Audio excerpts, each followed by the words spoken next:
Dumating ang isang lingkod na may pusong naghanap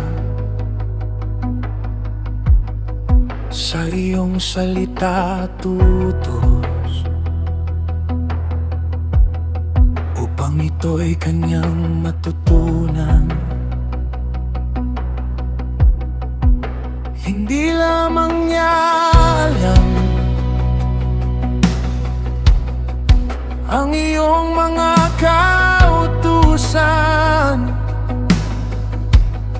kundi sinabuhay niya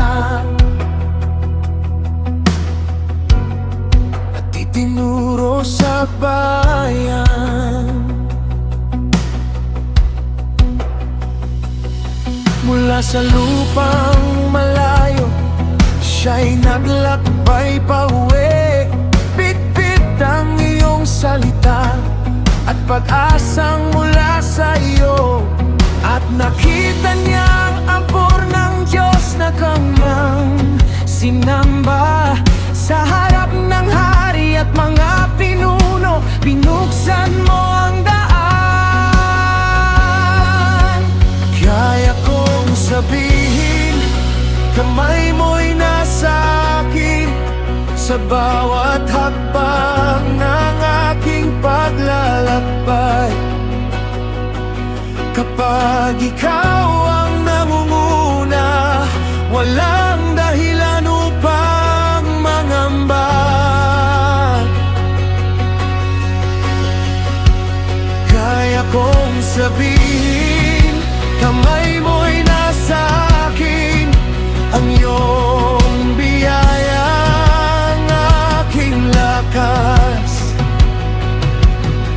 Ang daang tila sarado noon, iyong binuksan para sa akin. Oh, your hand is on me. Oh, you lead the way.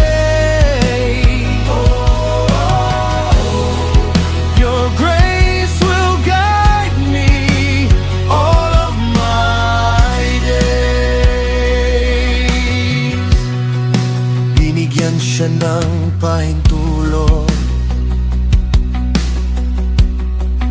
na dalhin ng mga kasama at dalhin ng mga handog para sa bahay ng aming Diyos. Maging ang hari nag-utos na suportahan ang gawain. At kung may kakulangan pa, may paraan upang punan. Hindi dahil sa sariling lakas, kundi dahil sa iyong biyaya. Ang bawat pintuang binuksan ay patunay ng iyong kamay. Kaya't hindi siya natakot sa haba ng kanyang paglalakbay, dahil ang Diyos na tumawag ay siya ring gagabay. Kaya kong sabihin, kamay mo'y nasa akin sa bawat hakbang ng aking paglalakbay. Kapag ikaw ang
oras ay magkakaroon ng liwanag.